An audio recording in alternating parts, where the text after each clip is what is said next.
Hello, hello. It's so good to have you join us as we are always have something exciting to share. Do you ever wonder why you do the things you do?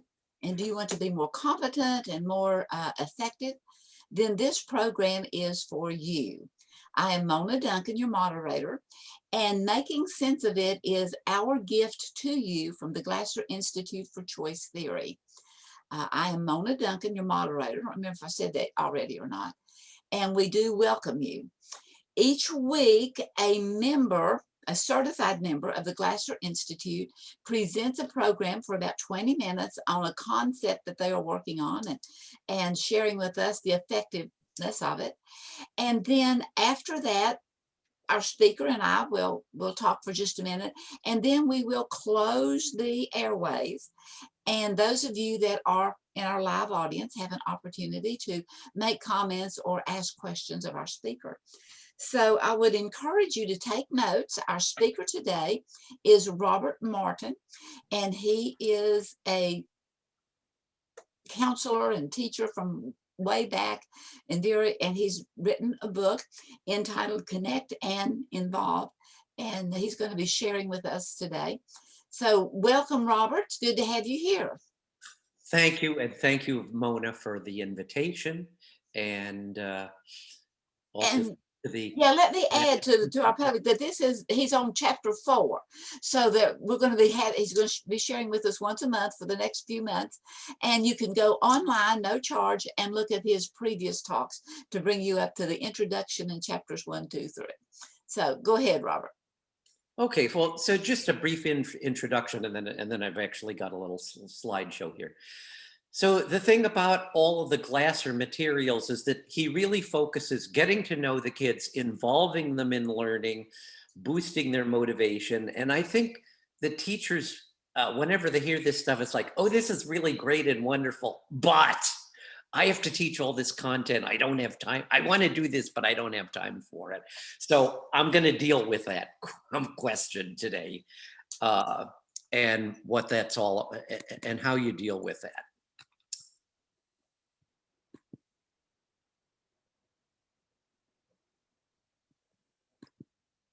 Okay, am I on? You're on, yeah. Okay, they're full screen and everything. All see things. Great.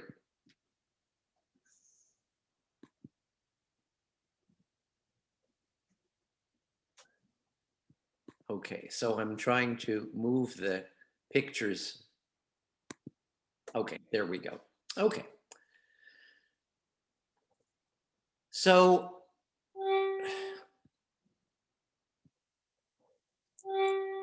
okay, I'm going to have to reset. Now, down at the bottom on the left-hand side, you can see where you click forward and backward. Okay, there we go. Okay. Yeah, there we go. Okay, so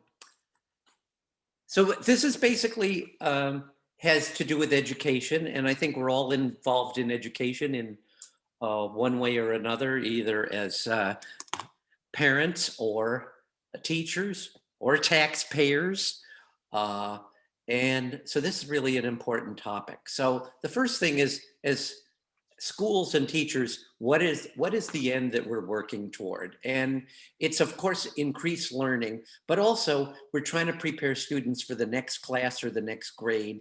And in particular, teachers and school districts are so concerned about high stakes testing and meeting state and national standards. And so teachers feel under this tremendous stress. And so that's what we want to deal with today, and to let you all know that this can help teachers deal with that high stakes testing and the meeting state and national standards. So the problem is, how do I cover too much material and too many objectives? And this is what teachers universally tend to feel.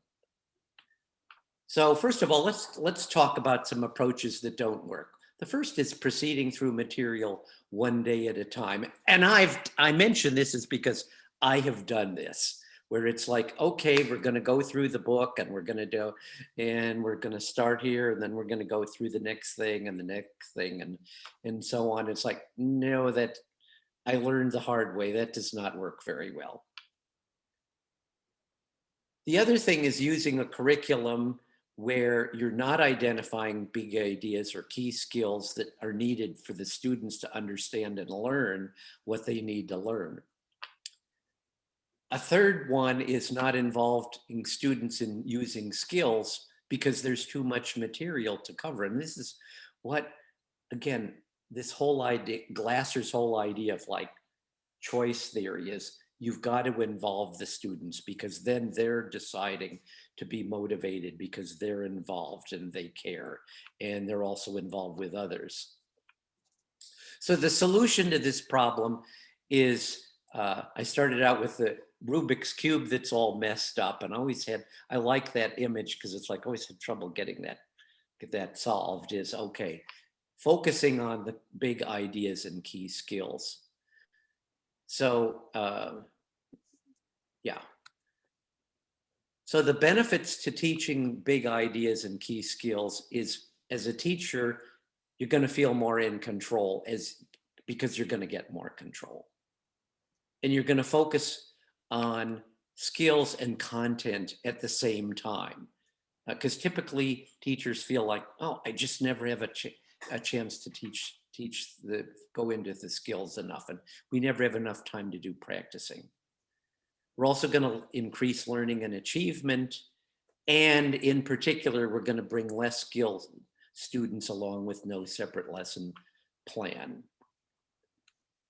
So, well, what are these big ideas and key skills we're talking about? So a big idea is a network of concepts that interlock with key skills. And a key skill is what you need to learn a big idea. And it's a network of concepts. So the thing to keep in mind is that teachers get really hung up on this idea, oh, I got to cover all this factual material because that's what the tests cover. But really, what the tests cover are your ability to, as a student, to read not in a knowledgeable way and understand big ideas and then use those skills to answer the tests. And so even though they're multiple choice and even though they require a certain understanding of facts, you need as a student to understand what those big ideas are, and you need to have those skills because that's what the tests are measuring. So why teach the big skills and the big ideas? Well, first of all, as a teacher, it's what you have time for. You don't have time to cover every single objective.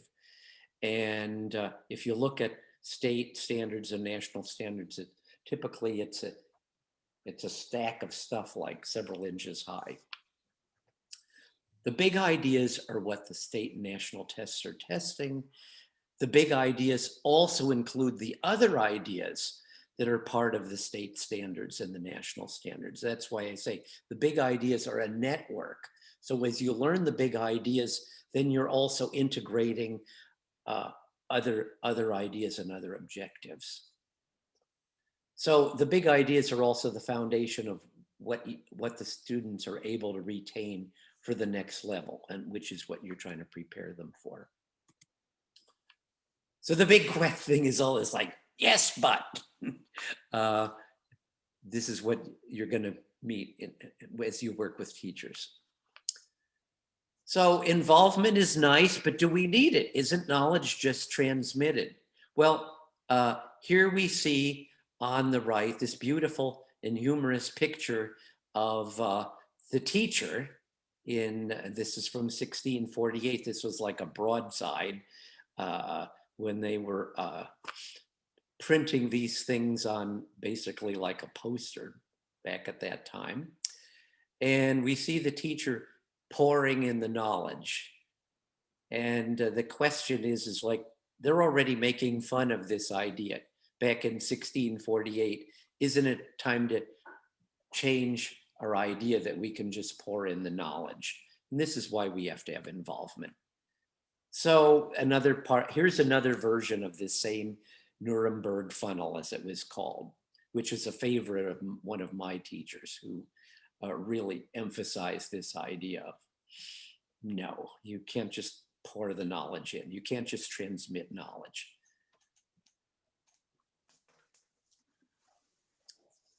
So, and here is yet another, it's still more humorous knowledge, version of the Nuremberg funnel. And these are all in German, by the way. So you notice the German. And although you notice the little math problem at the bottom there, if you're able to read that, it's like, okay, 2 plus 2, et cetera, is still the same kind of things we're doing. So the big idea is that what we know about learning and about human development disproves the idea that we can transmit knowledge directly.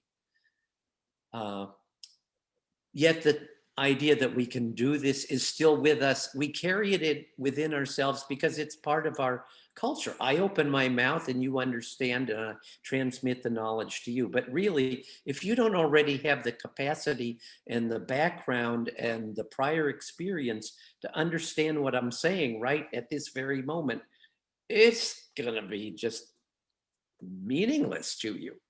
So this is what happens when teachers are teaching to those students who are having problems. It's like going right over their head. I don't know where that came from, but I'll try to get rid of it. So isn't it time to change? So one of the problems is teachers are almost always have been good students, and good students do well no matter what the teacher does. But the problem is we need an approach that can boost all the students. And this is what I like about the Glasser materials and the Glasser books. So students can listen and they can learn from listening, but only if they have the prior experience with the big ideas, the vocabulary of the big ideas, and examples they can relate to. And the good students come into class and they already have that, but that's maybe only about a third of the students. For others, and particularly the bottom third, they just need real help with this. Okay, so how do we implement this? Well, what we want to do is something which is called backward planning. Not that it's backward in the negative sense, but in the sense that we want to start from the important thing that we're trying to achieve. What is the end in mind that we're trying to, and so the idea is to start from the national and the state standards, and then from the curriculum and the texts, and then from those to identify what are the big ideas and what are the key skills.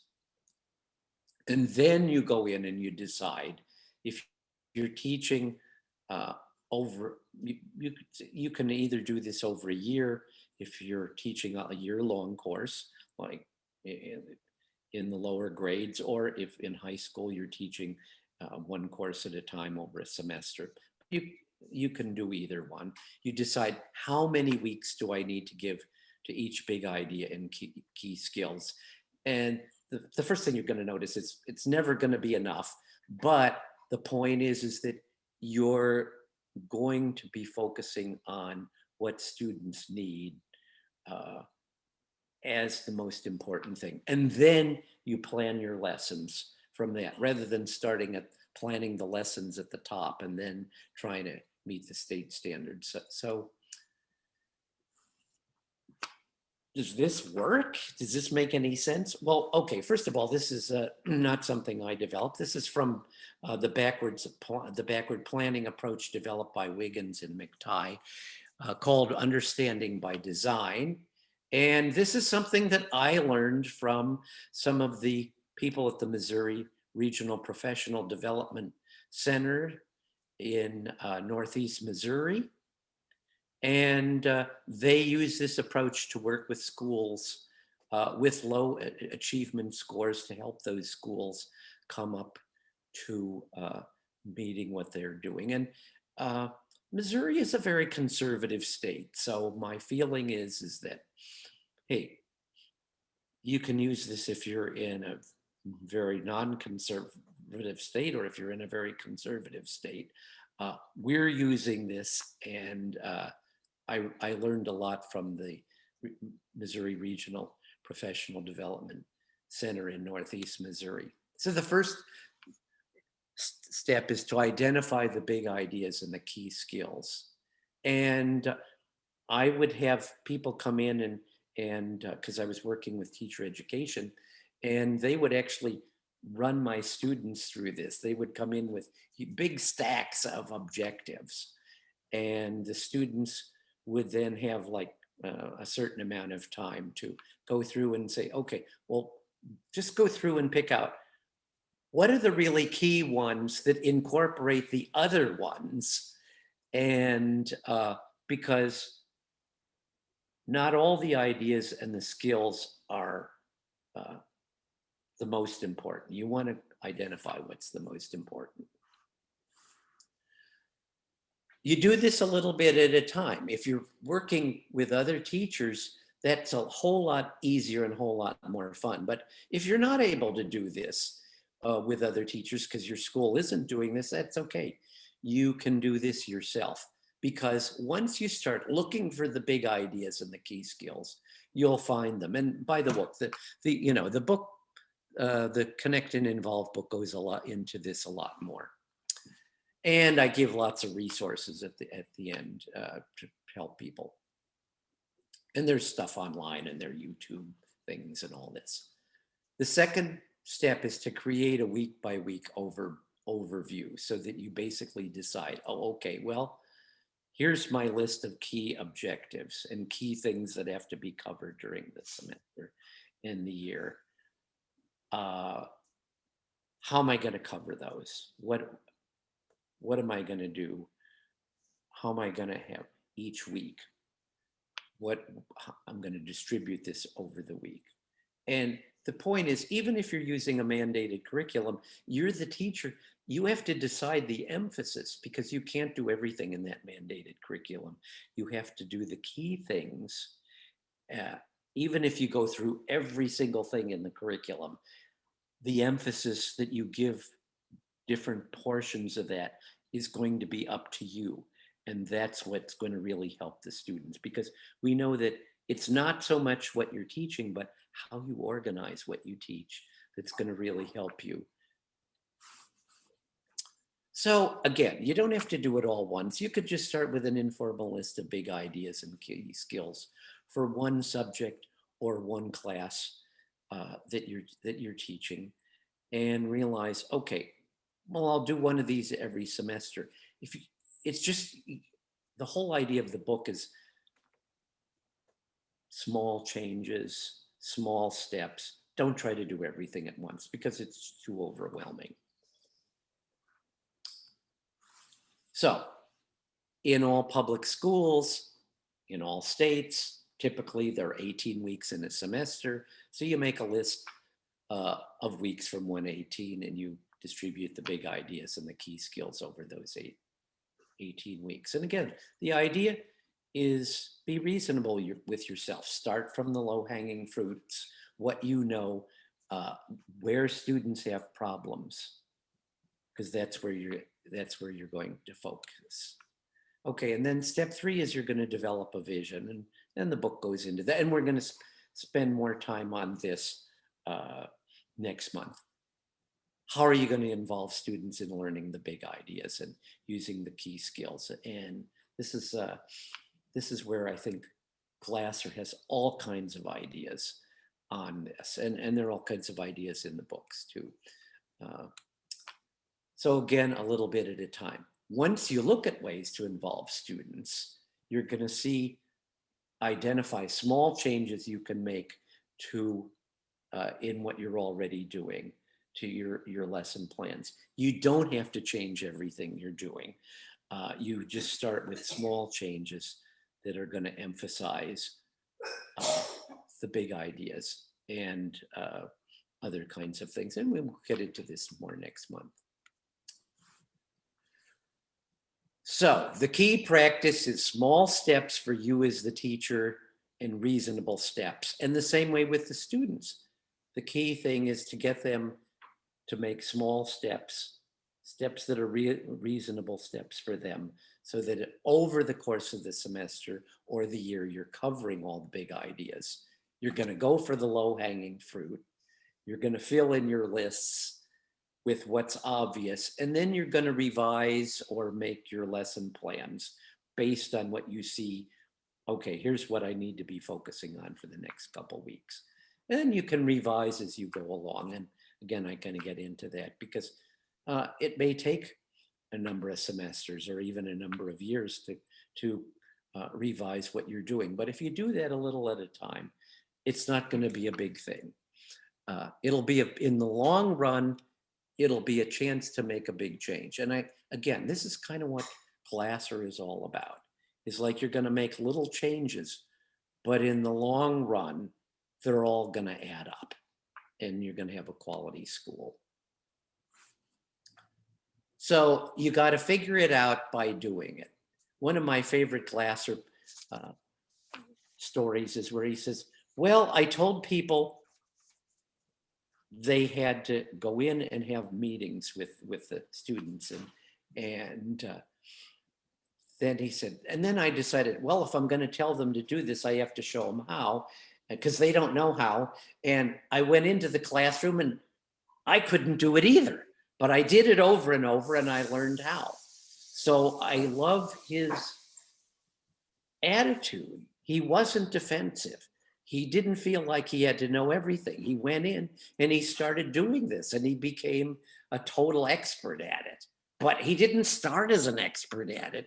He himself said, I didn't know how to do this. I went in, I did it over and over, and I learned how to do it. The second of all thing is having a relaxed attitude. This stuff does work. And then the other thing is to work with others, meaning other teachers, whenever is possible, to say, well, what's working for you? Or to show them what you're doing. Or people love other teachers, but this is true of life in general. Everybody loves to be asked about advice based on their expertise. And you don't even have to follow the advice, but you kind of get an idea of what other people are thinking.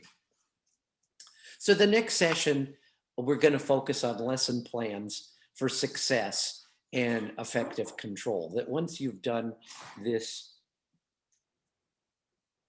process that I've talked about today, then it's a matter of not necessarily doing every lesson plan over, but just making revisions that are going to take you in a direction. And as I say, we'll spend the whole time next time then, and that'll be next month on that. So anyway, if you're interested in a free copy of the preface and the first chapter, which goes into basically summarizes all the ideas, then just write me at seethismusic@icloud.com or rmartin@truman.edu, either one, and I'll send you. Or this is a little different. The publisher gave me permission to send out free copies of this, and it's free material. So what I presented today is from chapter 4, and there's a lot more in the book. So if you're interested, I can also send you this information because you can get the book from Amazon, but you can also get it at the publisher agreed to extend, because of the COVID thing, agreed to extend their discount for a whole year. So anyway, I think this has had really great response from teachers, and so I'm happy to send you this free material. Okay, well, that's it. How many minutes was that? All right, well, it's only 10:26 right now, so you were in good time. Good time. Okay, good time. yeah. So I want to go back and kind of sum up, or have you to say again a couple of things. Seems to me what you're saying is it can seem overwhelming what is required of the teacher and the students, but if you start with the end in mind and divvy it up, it's easier. Yeah, and that's the whole point of the book, is small changes. That whether you're working with students, whatever applies to students, and even if you're not a teacher here, it doesn't matter watching this. It's like whatever it is that you're working on, the principle is the same. You start with the end in mind, and then you look at what are the low hanging fruits that are easy, small steps? You don't have to do everything at once. Because otherwise, well, think of New Year's Eve. Well, this year I'm going to lose 20 pounds. It's like, yeah, right. Uh, and maybe you can do that, but until you have a specific plan of very easy things that you can make into a habit, it's just, it's never going to work. So, and as a counselor, I worked with teachers in service, but then I also, what I loved working with the kids. And uh, as Glasser said once, totally correct. It's like, well, they never send you kids who are doing well. They're only send you kids who are having real problems and say, here, fix this kid. It's like, and you can't explain to them, no, cannot fix a kid. It's like, I just have to help them decide using, and I always use the choice theory ideas and the reality therapy ideas. How do I get them to see what's in their best interest and what'll make life fun and easy for them? I always used to say to the kids, it's like, well, we always have a need for fun. And it's like, my job is here is to help you have more fun. It's like, what? I'm here, I'm in trouble. It's like, yes, I know. But that sort of put them off. That they kind of didn't know what to, that it was like, I'm here to, they knew they were seeing me because they were in trouble. But when I said, hey, my job is to help you have more fun, it's like, oh, wow, that's interesting. And it didn't matter whether they were kindergartners or high school students. It was like, and it was true. And I think that's what the choice theory ideas and the reality therapy ideas do. So you are telling us that the big idea is more than just lecturing. Right. The big ideas are what you can't give students a big idea. They have to create this on their own through their experience. You can tell them what it is, but then they have to have experience through involvement of various kinds, through practice, through using skills to where, and then you have to design the skills. Yeah, I should say you have to design the activities you're having them do so that they're practicing what they need, so that when you say, okay, now what's the big idea here, that they start to really get it. So you present the big idea and then they take the key skills and begin to play with them. Exactly, yes. And in the process, I was just thinking that when you were talking about, not only national, but state, when you come down from your little bitty classroom, just you and the few students, the teacher and the few students, and as you begin to teach them that 2 + 2 is 4, and they can begin to see that that can apply to not only numerics, but it can apply to building. That if they were doing something that was 2 foot and they made it 4 foot instead of 2 foot, that it's going to be a bigger box. And that they can begin to see that if I am making a recipe and I use 2 cups of flour, if I put 4 cups of flour in there and double everything else, it would be a bigger, that they begin to see how these small ideas and key steps expand exponentially. Right. And you just mentioned something that's so important, and that is you used an example of which would be familiar to some kids and not to others. This is where really addressing the diversity in your classroom comes from. And that is, you need to use examples that people can understand, that the students can understand from their background, their culture, their experience, and they'll get it. So I have a friend of mine who teaches engineering in South Africa. And all of the textbooks all are from Europe, and they all use examples that are familiar to European students, but not from students from South Africa. So he talks to, and these are university students, and it's like they're really having trouble succeeding. But when they start working with things that they're familiar with, it's like they start getting it. And he said, okay, well, what examples what have you worked with? And he's teaching them electrical engineering, so they obviously have electricity too and all of this sort of thing. But he Mhm. takes them from where they are and then uses those examples.